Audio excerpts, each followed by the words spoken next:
নমস্কার বন্ধুরা, দীপার রান্নাঘরে তোমাদের সকলকে জানাই স্বাগত। এই প্রচণ্ড গরমে এরকম একটা নিরামিষ রেসিপি থাকলে কিন্তু খাওয়াটা খুবই তৃপ্তিকর হয়ে ওঠে। তো সজনে ডাঁটা দিয়ে ডালের বড়ার রেসিপিটা কি করে করলাম, পুরো ভিডিওটা চলো তোমাদের সাথে শেয়ার করে নিই। প্রথমেই দেখো, এখানে 100 গ্রাম মতো মটর ডাল আমি 3 ঘন্টা আগে ভিজিয়ে রেখেছিলাম।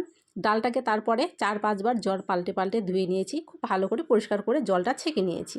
এবার এর মধ্যে 2টো কাঁচা লঙ্কা আর 1 টুকরো আদা দিলাম, ডালটাকে বেটে নেব। তো ডালটাকে কিন্তু আমি খুবই শুকনো করে বেটেছি, আর তোমাদের বলে রাখি ডালটাকে আমি কিন্তু শিলনোড়াতে বেটে নিয়েছি। এবারে স্বাদ অনুযায়ী লবণ আর দিয়ে দিচ্ছি একটু হলুদের গুঁড়ো। এবারে ডালটাকে হাত দিয়ে খুব ভালো করে মেখে ফেটিয়ে নেব।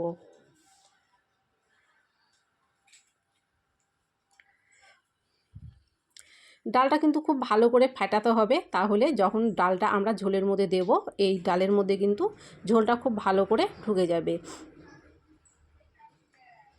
ডাল ফেটানো হয়ে গেছে, এখন এক সাইড করে রেখে দেবো। আর আজকে রান্না করব সজনে ডাঁটা আর আলু। সজনে ডাঁটা যেহেতু একটু লম্বা ধরনের, সেই জন্য একটা আলু আমি এখানে লম্বা ধরনের করে কেটে নিয়েছি আর ধুয়ে পরিষ্কার করে নিয়েছি। এবারে কিন্তু একটা মশলা তৈরি করে নেব, আর মশলার জন্য এখানে 4-5টা কাঁচা লঙ্কা আর 1 ইঞ্চির মতো আদা আমি বেটে নিয়েছি। এবারে এর মধ্যে দিয়ে দিচ্ছি সামান্য পরিমাণ জিরের গুঁড়ো, তারপরে দিয়ে দিচ্ছি একটু লাল লঙ্কার গুঁড়ো, দিয়ে দিচ্ছি হলুদের গুঁড়ো, দিয়ে দিচ্ছি স্বাদ অনুযায়ী লবণ। রান্নার সময় কিন্তু আমরা কোনো মশলা ব্যবহার করব না, মশলাটা আগেই বানিয়ে নিলাম। এবারে একটু জল দিয়ে মশলাটাকে খুব সুন্দর করে মিশিয়ে নেব।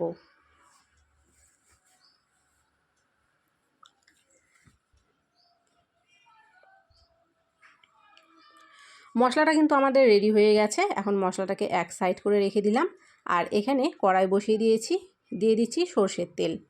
এখন বড়াগুলো ভেজে নেব। তো বড়াগুলো যাতে কড়াইয়ের গায়ে লেগে না যায়, সেই জন্য কিন্তু দেখো কড়াইয়ের গায়ে খুব ভালো করে তেলটাকে প্রথমে লাগিয়ে নিচ্ছি।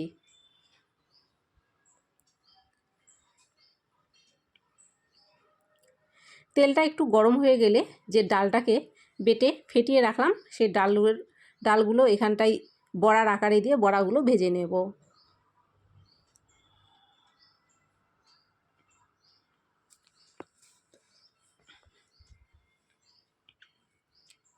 বড়াটা দেখো একদিকে খুব সুন্দর লাল হয়ে ভাজা হয়ে গেছে, কিন্তু তারপরে আমি একদিকে উল্টে দিচ্ছি।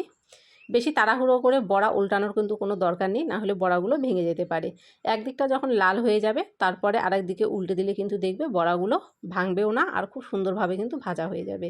প্রথমের বড়াগুলো আমি উঠিয়ে নিলাম, এবার ওই তেলের মধ্যেই দ্বিতীয়বারের বড়াগুলোও ভেজে নেব। পরের বড়াগুলো ভাজা হয়ে গেছে, সেটা আমি আর দেখাতে যাইনি। এবার কিন্তু ওই তেলের মধ্যে একটা শুকনো লঙ্কা আর 5 ফোড়ন দিয়ে দিলাম। দেওয়ার পরে ফোড়নটাকে একটু ভেজে নিলাম, আর কেটে রাখা আলুটা এর মধ্যে দিয়ে দিচ্ছি। আলুটাকে 2 মিনিট মতো নেড়ে চেড়ে একটু ভেজে নেব।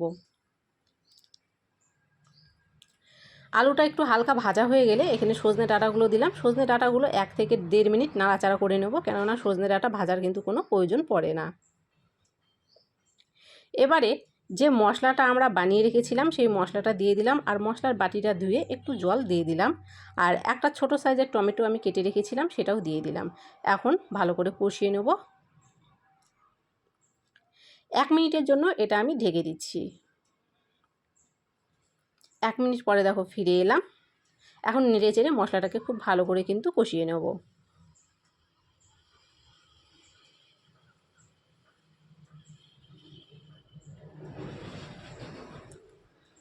কয়েক মিনিট সময় হাতে নিয়ে আমি মশলাটাকে কিন্তু দেখো খুব ভালো করে কষিয়ে নিয়েছি। এখন এখানে দিয়ে দিচ্ছি পর্যাপ্ত পরিমাণে ঝোল। যেহেতু বড়ার ঝোল, সেই জন্য কিন্তু জলটা একটু বেশি দিতে হবে, কেননা বড়া দেওয়ার পরে কিন্তু ঝোলটা টেনে যায়। আমি আরও একটু জল এখানে দিয়ে দিচ্ছি। এখন ঝোল ফুটে ওঠা অবধি অপেক্ষা করব।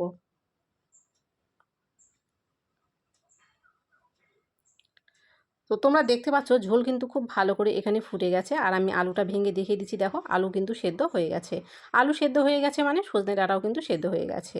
এখন এখানে দিয়ে দিচ্ছি স্বাদের জন্য একটুখানি চিনি। যেহেতু নিরামিষ তরকারিতে একটুখানি কিন্তু মিষ্টি দিতে হয়, তাহলে কিন্তু এর স্বাদটা দারুণ আসে। তারপরে ভেজে রাখা বড়াগুলো এখন এখানে দিয়ে দিচ্ছি, দিয়ে আরও 2 মিনিট মতো ফুটিয়ে নেব।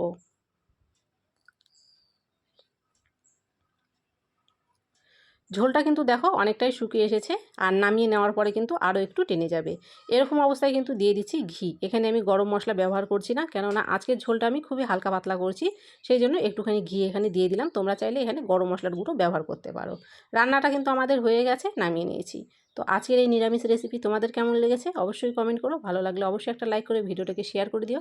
চ্যানেলে যদি নতুন হয়ে থাকো অবশ্যই চ্যানেলটিকে সাবস্ক্রাইব করে পাশে থাকা বেলটিকে অবশ্যই প্রেস করে দিও, তাহলে আমার দেওয়া রেসিপিগুলি পৌঁছে যাবে সবার আগে তোমাদের কাছে।